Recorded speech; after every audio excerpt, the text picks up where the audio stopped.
What is up, everybody? All you saints and sinners. It is Marina City, and we are back for a brand new episode of A Loaded Guilt Complex. We are so excited to return. It has been quite about a time since the last time you saw the three of us sitting in our rehearsal space, MCHQ, talking to you about God knows what. But you know what God knows today? We are talking about Warped Tour. That's right, Warped Tour. Warped Tour is starting back up for the first time in a few years, since maybe 2018. And we are going to talk about our experience on Warped Tour back in 2016 and what you can expect when you are going to this year's Warped Tour. I mean, we don't really know how things are shaping out this time because it's a little bit different than what it used to be in the past. But if you are interested in hearing from a band's perspective on how Warped Tour actually works behind the scenes, this is the podcast for you. Unfiltered, unsigned, Marina City. We're so canceled. We are so canceled. So, Warped Tour, boys. First of all, before we get to going, it is great to see you guys back on the little screen here. It's been a while. A lot has changed since then. You have grown more of a beard since the last time, and I think you've also lost like 20 pounds since the last time we've done a video. I'm usually up or down 50 pounds on any given day. Depends if you pooped or not. It depends on if I pooped or not. And Toto, a lot has changed in your life as well. You built what, 7 more cabinets? Seven more cabinets, a couple more doors. You know how it is, man. Well, it's good to see you guys. So here we go. So Warped Tour. We were on Warped Tour in 2015 and 2016. We did the Battle of the Bands. Yep, the thing that every single band you've ever heard of tries to do as well. And we won our Chicago, our local one, and we actually won the full grand prize. Do you guys remember that day when we got that phone call? Oh, Yeah. what a day. How could we forget? This is an incredible day. Where were we? We remember. We were playing CMJ Fest, Which is no longer a thing. which is no longer a thing, in New York City. Yeah. And it was not going well. I remember playing an empty room the day before. Yeah. And I don't know if you know anything about us in New York, but no disrespect to New Yorkers. Well, actually, all due disrespect to New Yorkers. We don't like New York very much. It's a stressful. Every time I'm in New York, I'm counting the hours until I'm not in New York. It's always been crazy. Don't get me wrong. It's a cool city. I don't have the swagger enough for it. Is what it really boils down to. I can't survive. But anyways, we were at a low, and then we got the call. And I remember Ryan was on the phone, and I walked up to Ryan, and I was like, "What's going on?" And Ryan grabbed the back of my head and he said, "We won the whole thing." He just like grabbed me and just brought me and he was like, "We did it. We won the whole thing." And I was like, "What?" There's not like because like the years before there was like a Battle of the Bands finalist and they'd fly like 4 bands out to duke it out in LA, but they just like called us and they were like, "Yeah, we're just going to tell you we won the whole thing." Yeah. It was just a phone call. Literally just like, "Hey, this is Ryan from Ernie Ball." I was like, "Hey, I'm Ryan too from Marina City." He's like, yeah, we know. So look, we wanted to let you guys know that you won the Battle of the Bands. We're like, "Yeah, I know. We got the Chicago one." No, like you won the whole thing. And I think it was over 10,000, maybe even more bands. Yeah. No, I think the 10,000 was the other thing that we did. It was, I don't know, thousands upon thousands of bands, tens of thousands of bands did it, and we won it. So if you ever look at those competitions and you think, who actually wins those? People actually do, did it. and Yeah. we win those. Yeah, we win those. And so here's actually something that's really crazy when you're doing the Battle of the Bands thing. A lot of times, we didn't have the most streams. We didn't have the most votes. We didn't have the most whatever needed to be at the time. I remember thinking that we didn't really take it that seriously. But what we did have is that we had real band photos, real music recorded, real like videos that were out. Like everything looked, sounded, and felt really good and professional. That they were like, "Hey, if we're gonna give it to a band, we might as well give it to a band that's like really making this serious. It's not like they're just in the garage and doing those kind of things." We had a lot of heart. We had a lot of heart. No, but I mean, it was. We've talked about this sort of similarly when we talked about you doing the singing competition Right. shows. Is that you just you can't rely on these things. Like they should just be a side hustle to what you're already doing. And we were already like I said, we were on tour. We were in New York. Yeah. We were already doing our thing. Granted, not very well, but we were doing our thing and you know, being as professional and as like focused on our goals as possible. And they were like, well, I mean, it read to us like, why don't we just like work with a band that's already doing it? Yeah. That's kind of the vibe. Yeah, I feel like for us, it was never a true priority. I remember when we got the phone call, it was just unexpected. I wasn't even thinking about, are we going to win it? Or are we not going to win it? Like, we weren't losing sleep over that type of stuff. It was just kind of in the works as we're doing other things. And something that did help us, though, take us back to the Chicago day when we had to perform.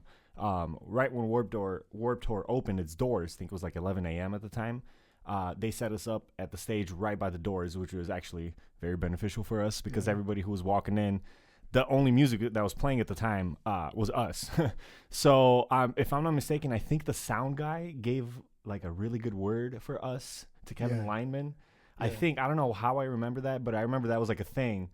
He was like, whoa, these dudes are pretty cool. Because, like, you know, we were giving it our all on stage. What do we have, like 3 songs to play? Or 4? It was like a short set. I think we played like 25 minutes. Yeah, it was like a 25-minute set. It wasn't like a full set. Just to clarify, the way this works is you submit online, and then every local Warped Tour date had like 5 bands that played the smaller stage.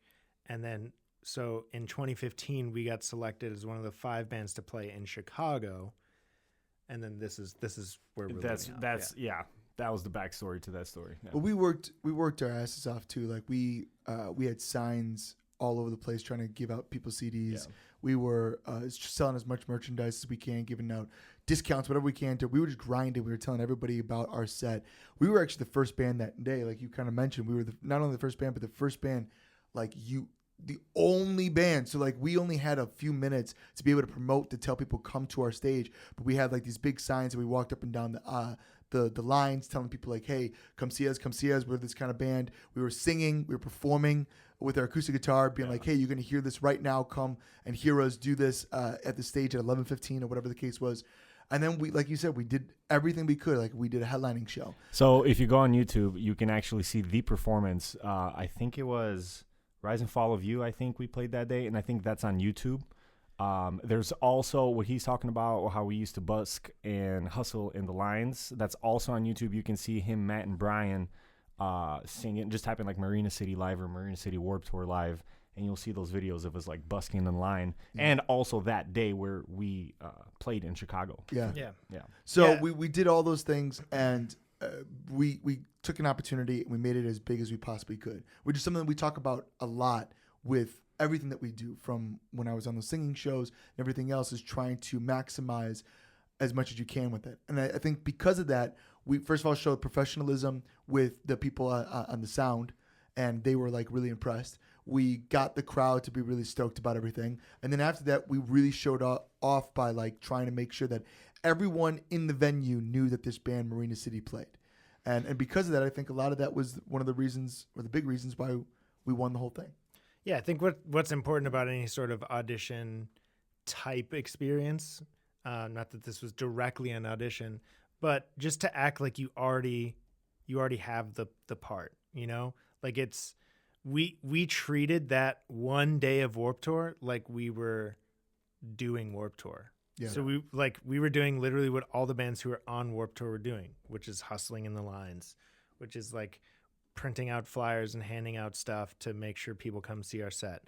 So it was just like, I think a lot of that, or I'd like at least to think that a lot of that was just like, oh, we can just plug them into the festival because they already did it. Like they know how to do it. They know how it works, you know?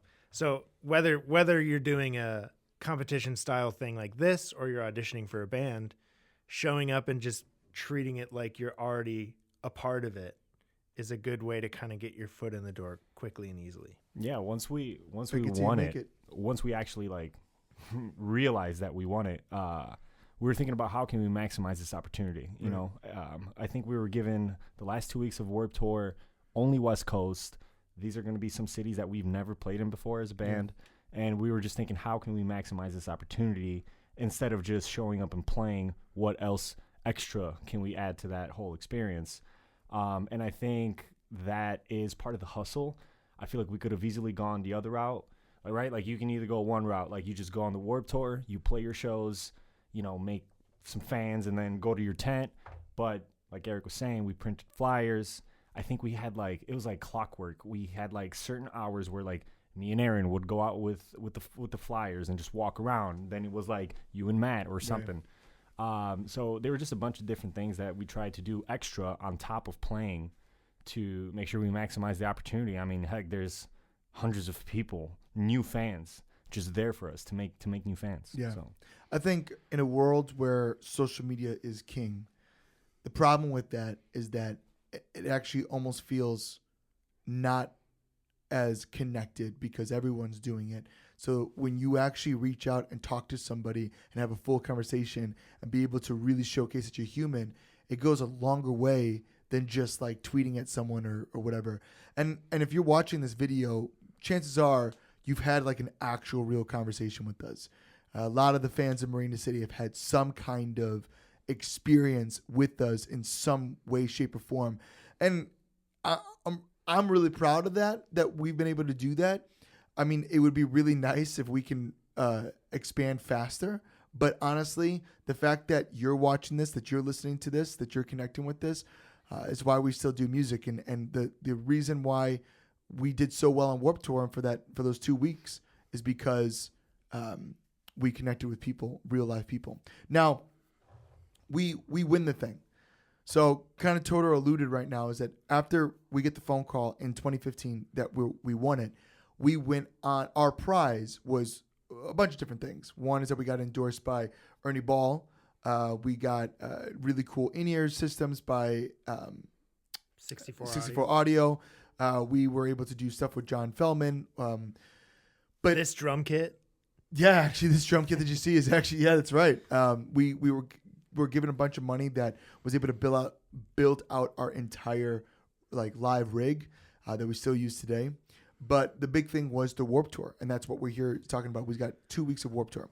Now, I want to talk about the good things about those 2 weeks of Warped Tour, and then we could talk about like the other side that you really have to be prepared for if you're going to actually do 2 weeks of any tour, really, but especially the behemoth of Warped Tour.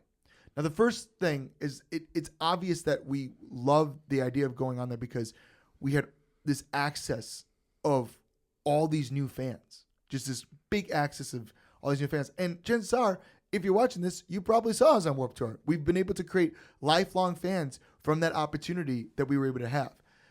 We got to play with our favorite bands and got to connect with bands that maybe we would never have been able to connect with if we didn't get on Warped Tour. We were able to say that we played Warped Tour and have the opportunities of talking with labels afterwards and be able to have in our EPK and stuff like that we were on Warped Tour. It's a big resume builder. And a big thing of why people want to book us or use us is because we were able to do Warped Tour. We were part of that. And I mean, there's even T-shirts and posters that still say Marina City on Warped Tour. And I guess in some shape, way, or form, we're in the Rock and Roll Hall of Fame because there's a Warped Tour exhibit and it literally says every single band that's ever played it. So we did it, folks. We did it. I didn't know. That's cool. Yeah, someone told me about that. So those are really cool. And honestly, I don't know if we if you're watching this, you know why playing Warped Tour is a really cool thing. And we had an amazing experience being able to connect with you and just do the damn thing, you know?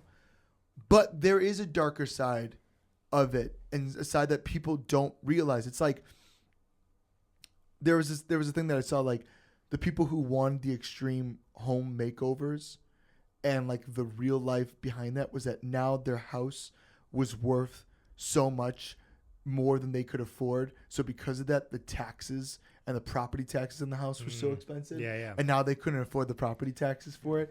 And like, there's all these like behind the things that you're like, oh my God, I didn't realize that. I thought you got this really awesome house. It's like, or Pimp My Ride, where Pimp they're like, My Ride. oh, you put a fish tank in it, but You the didn't fix engine the still engine. doesn't Yeah. work. So I had to get rid of my car. My car was in shambles before that, and it's still in shambles, but now with a fish tank.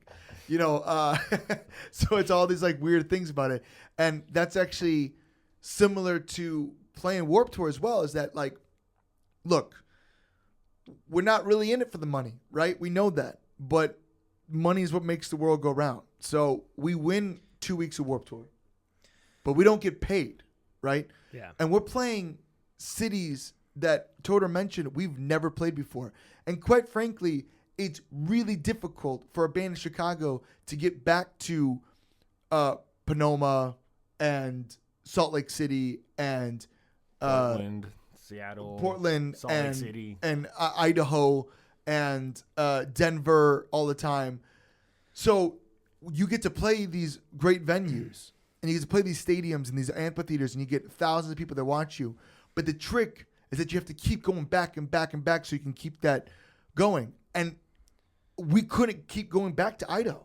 Yeah, I mean, this is the thing that this is my perspective on Warped Tour, at least the way it was in the time. Is it, to me, it felt very old guard of like almost like a hazing initiation ritual for smaller bands. If you're a big band, if you're an established band, Warped Tour's a dream. You're on a bus. Yeah. Everything's great. You know, you can go walk the lines and then go back to your air-conditioned bus. Yeah. We were in a van, Yeah. you know, and like, it was such a fun time and it was great. And I wouldn't, if we were offered it again under the same circumstances, I would go back and I would do it again all over. But I think that mentality of kind of rookie hazing younger bands just left me a little bit with a bad taste in my mouth. And I'm not saying, by the way, that other bands hazed us. That's not. Yeah. That's not what I'm all saying. the bands were actually. But pretty the nice. idea of like, oh, you gotta pay your dues and grind it out on Warped Tour, when in reality, like, we were out there grinding it out and we were doing it and we never complained once, you know.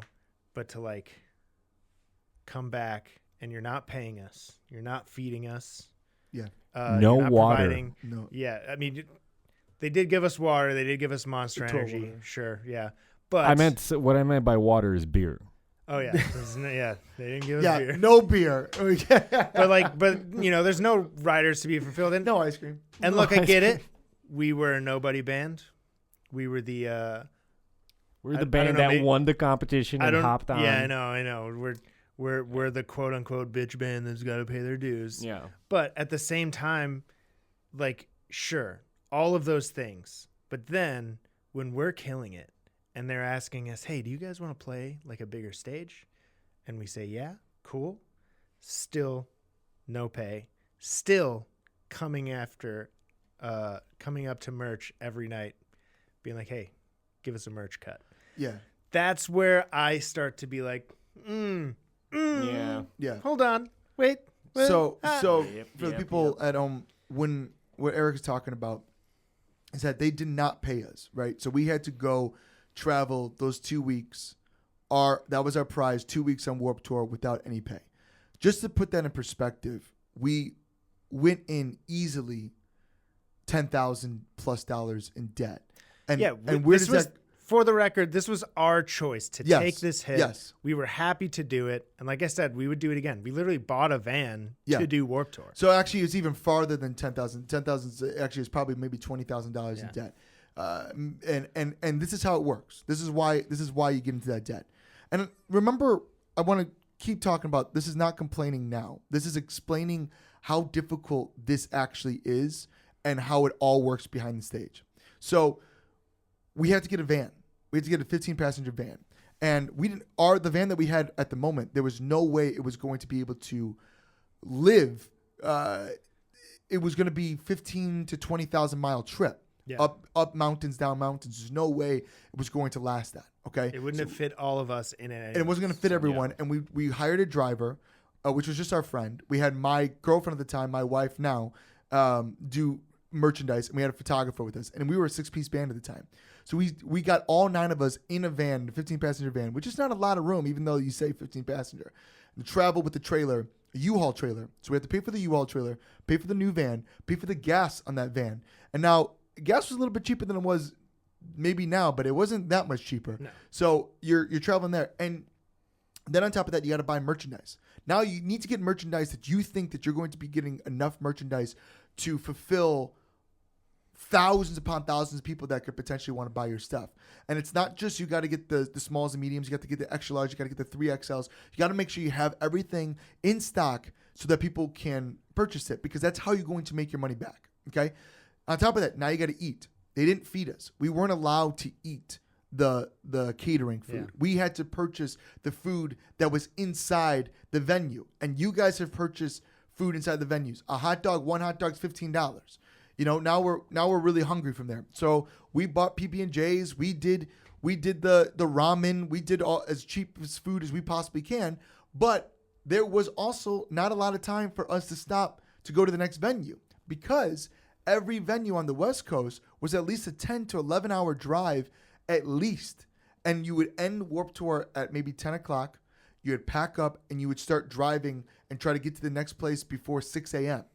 That's why we hired a driver. So you're not really stopping a lot so that you can buy a bunch of food and a bunch of things like that. You have to keep going. You have to drive throughout the night. When we say Warped Tour is a 24-hour job, that is not an exaggeration whatsoever. And we want to be there the entire time we're on Warped Tour. If we play at 11:15, we're there until 10 p.m. for many reasons. One reason is that we're going to still promote as much as we can, try to sell some CDs, try to get, at the time there's CDs, but tell people about the band. We're here on Warped Tour. We got to make the most of it. So giving out stickers, singing out in parking lots. We also, he mentioned a little bit before, they took a merch cut. So we'd have to stay there until whatever time they came to our tent and take a merch cut from the band that wasn't making any money to begin with, and wasn't selling we weren't selling out of things. Like we were selling pretty well, probably better than what was expected. Honestly, we did really well. Yeah. We honestly, like, as a band, we crushed it. Yeah. If we were able to keep our merch money, I mean, we still were able to pay for gas to get to the next place and then some. Yeah.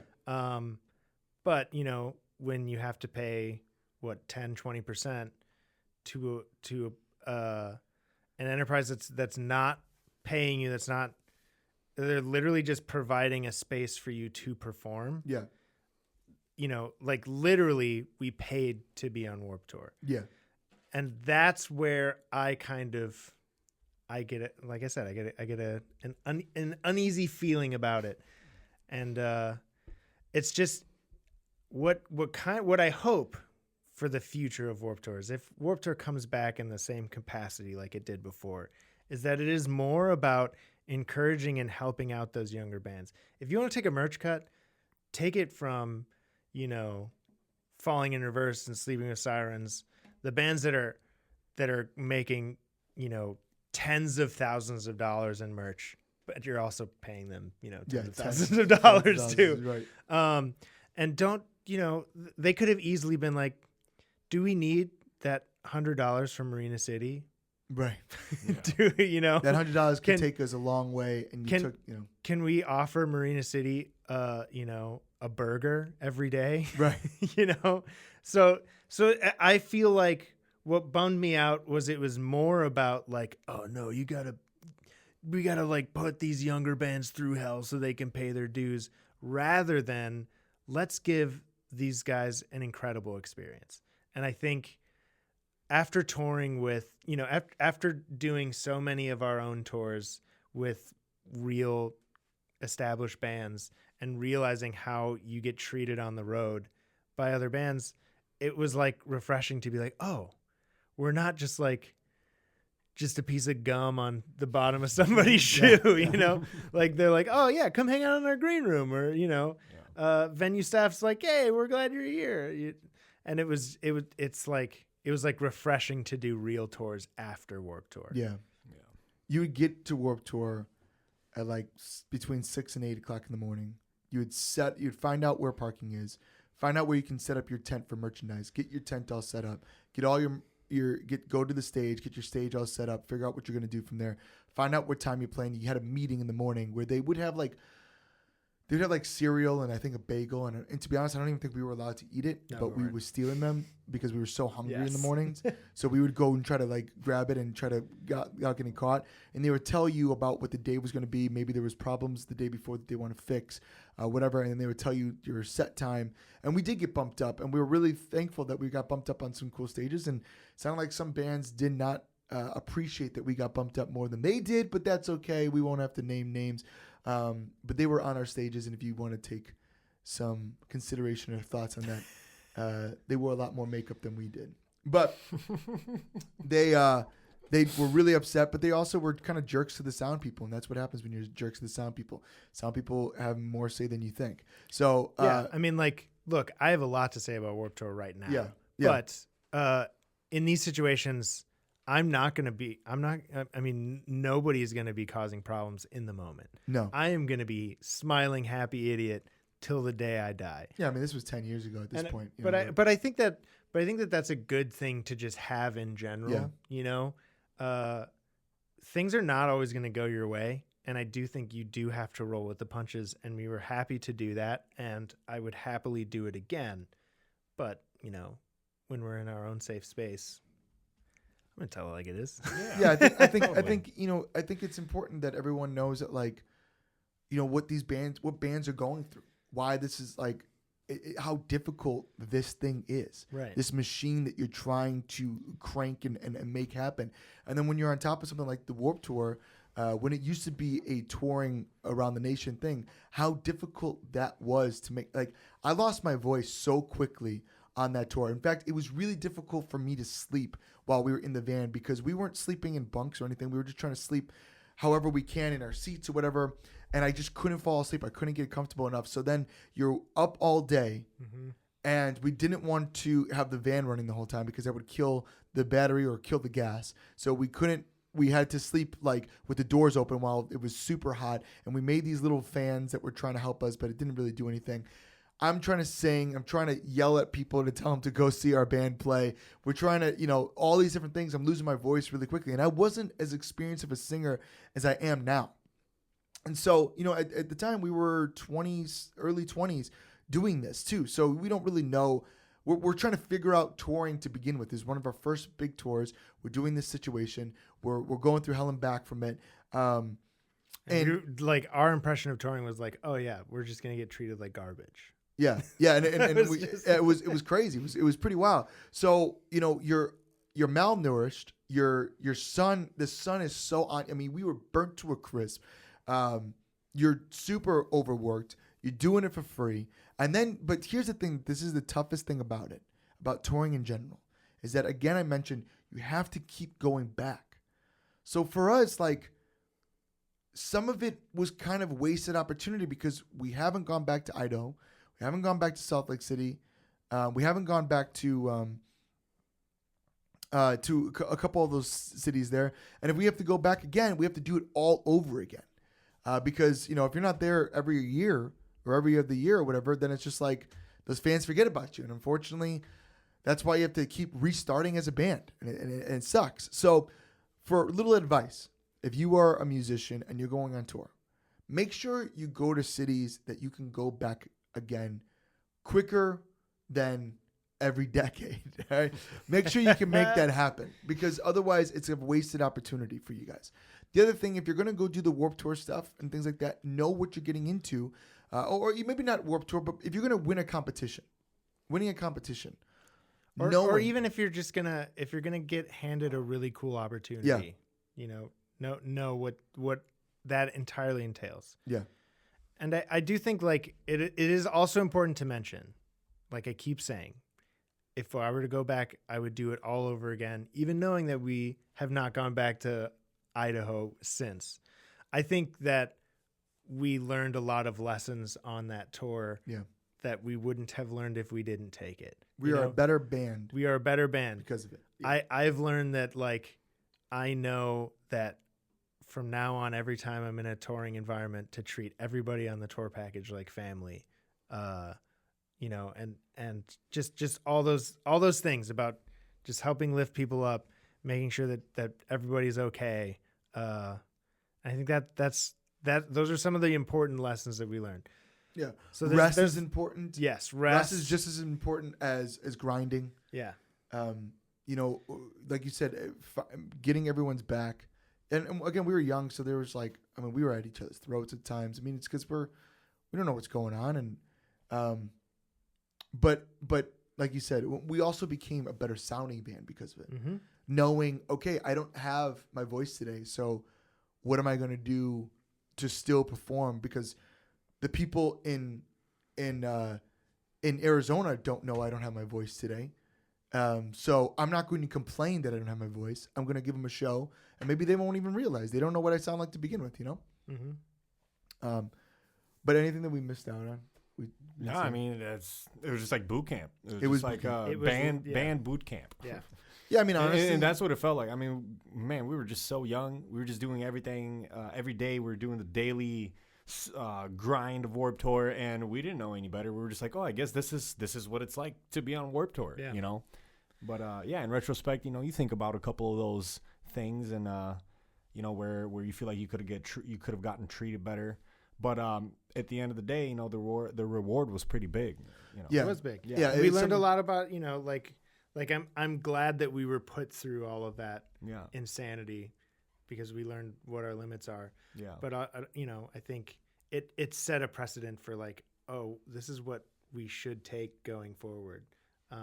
This is what bands should have to go through and what bands shouldn't have to go through. Right. And to be fair, maybe we just had a weird year and the entire staff was just terrible. I don't know. Who knows? Yeah. I imagine that this new iteration of Warped Tour is completely different than what it was anyways, because it's not the same touring structure that it was. One day or 3 days, but spread out. So all of this, you know, don't sue us, Warped Tour. But this is just this is the life of what it's like being in a band.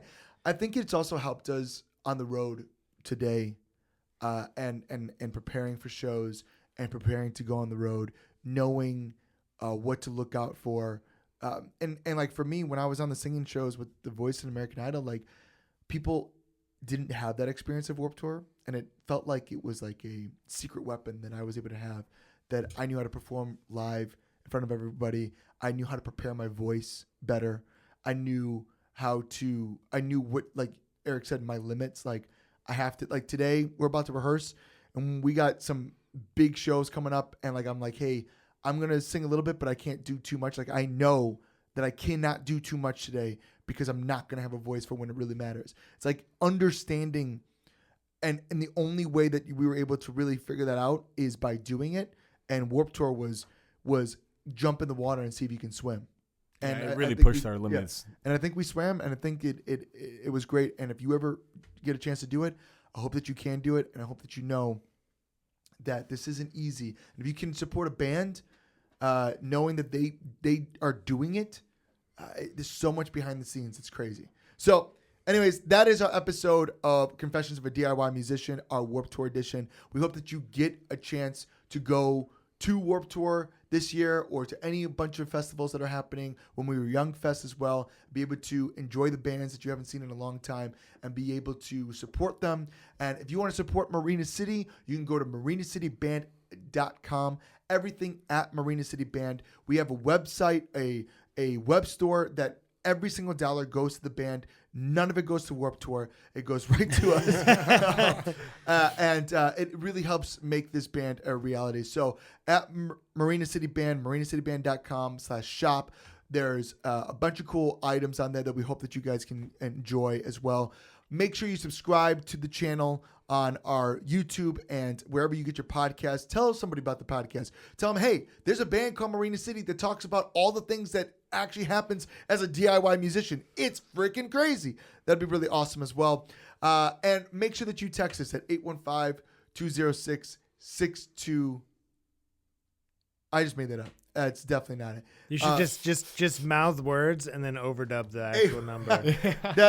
Text us now at. We were so good. 815-406-6209.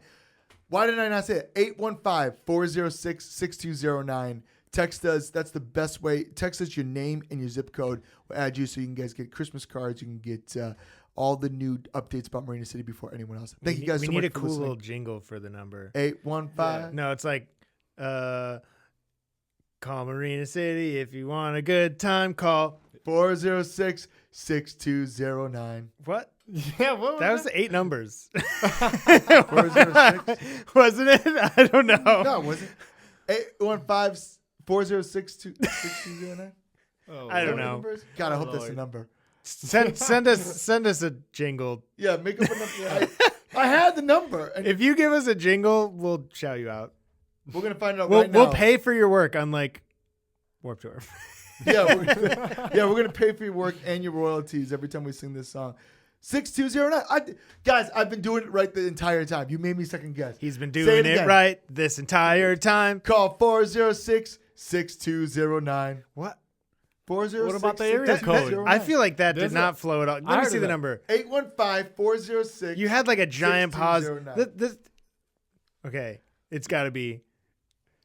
Call Marina City if you want a good time at 406-6209. There you go. There you go. That's Honestly, how I you feel like this is probably the best way that you can remember There you go. our phone number. What's the area code? 815-406-6209. Call 815-416-2809. Text us your name and zip code. Thank you guys so much for watching. I'm sorry that you guys do watch us and listen to this. I'm so sorry. We will see you guys next time. Adios. All right, bye.